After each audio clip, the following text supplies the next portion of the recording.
back to my YouTube channel. Welcome back to another Thursday Healthy Tips. So today I'll be discussing a very important topic known as cerebral palsy. Now, what is cerebral palsy? So the cerebral palsy is a group of neurological disorder that affects the movement, muscle tone, and posture during before birth or early childhood.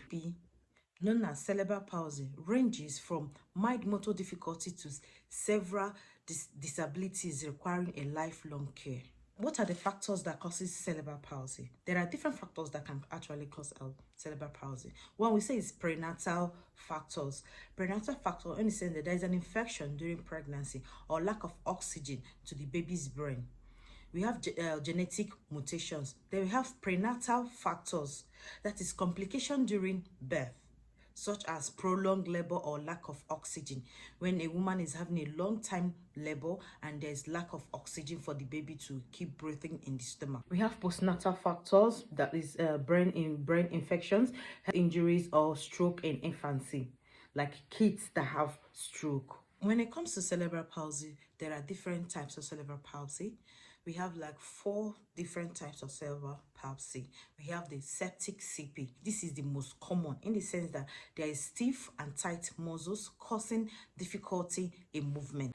We have dyskinesia. This is involuntary movement in the sense that they have difficulty in controlling their arms and their legs. We have ataxic cerebral palsy. In ataxic cerebral palsy, they have poor coordination, shaky movements, difficulty in maintaining balance or difficulty with balance. Now we have CP, a combination of different movement disorder. So these are the 4 different types of cerebral palsy. Are the symptoms of cerebral palsy, or how do you know that your child has this disorder? When they have difficulty in sitting, difficulty in crawling, difficulty in walking, they have abdominal bulk tone, that is in the sense that they have a stiff. They have abdominal muscle tone, that is too stiff and too floppy. They have difficulty with coordination and balance, speech and swallowing difficulties, sometimes seizures. In some cases, they have seizure.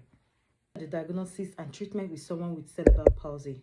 Cerebral palsy is usually diagnosed with developmental monitoring and brain imaging with neurological exam, that is MRI and CT scan. When it comes to cerebral palsy, there is no cure, but early intervention with physical therapy, occupational therapy, speech therapy, and medication can help manage the symptoms and improve the quality of life. In some cases, surgery may be recommended to correct several muscle stiffness and deformities. Children living with cerebral palsy can live a fulfilling life when they have the right support. There are different ways that you can provide care and support for kids or for children living with cerebral palsy. Creating a supportive home and environment, making the home accessible, that in the sense that you can arrange the furniture to help them aid their movement, install rail in your house to help them, at least they can see something they can hold on to and move around. You have to create a safe space in your house in the sense that you have to remove everything that's going to cause hazard or any sharp edge that will make them to fall or that will cause them getting injured. What you can provide for a child that has cerebral palsy is by encouraging mobility and physical activities like physical therapy. Work with the therapists that will help them to improve their strength, balance, and movement. Engage them in muscle stretching. This will help them to reduce muscle stiffness and maintain flexibility. Another care and support is by taking them for a speech therapy. This will help them to improve their speech and language skills. Some children may need alternative communication method like sign language or communication devices. So taking them to a speech therapist or for taking them to speech therapy, this will help them to improve in their life. Encourage them in interaction, engage them in family activities, family play dates, encourage them to participate in activities.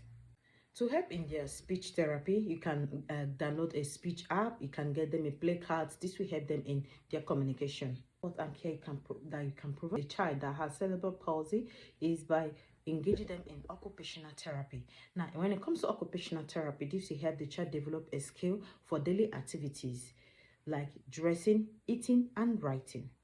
To help them further in occupational therapy, you can get them an adaptive tools like special utensils, writing aids, and dressing tools that can help them with independency.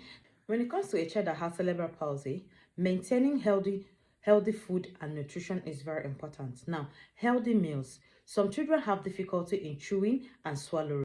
So when you're making their meals, you have to make it to be extra soft, or you can blend them. There's a medication that is being prescribed for a child. You have to make sure that they always take their medication, because taking their medication, this will help them to maintain and manage the symptoms. When it comes to a child that is living with cerebral palsy, emotional and physical support is very, very important. Encourage them in their little win, encourage them in any little improvement that you notice, always cheer them up. Connect them with support groups, connect them with people that are, or with families that also have these disabilities, or that have a child that has this cerebral palsy. This will also help them to have a sense of belonging, and this will also make them to know that they are not fighting this alone, that they also have other people that are also going through this. Show them love, show them affection, make them know that they are also important and they are loved and always welcomed. Remember that every child is important and unique in their own ways. No matter the disabilities, always make an ability from their disability. As a parent, as a guardian, as a caregiver, always provide love, support, and care. As a group, always speak good and encourage people living with disabilities. Thank you all for staying with me today. I will see you another Thursday. I hope you learned something from my teachings today. Someone that has some disabilities, please always try to show love, always try to be kind to them, because you never know what they are fighting, and know that they are unique in their own way. Thank you for staying with me today. I will see you next Thursday. Please don't forget to like, share, and subscribe to my YouTube channel. Thank you.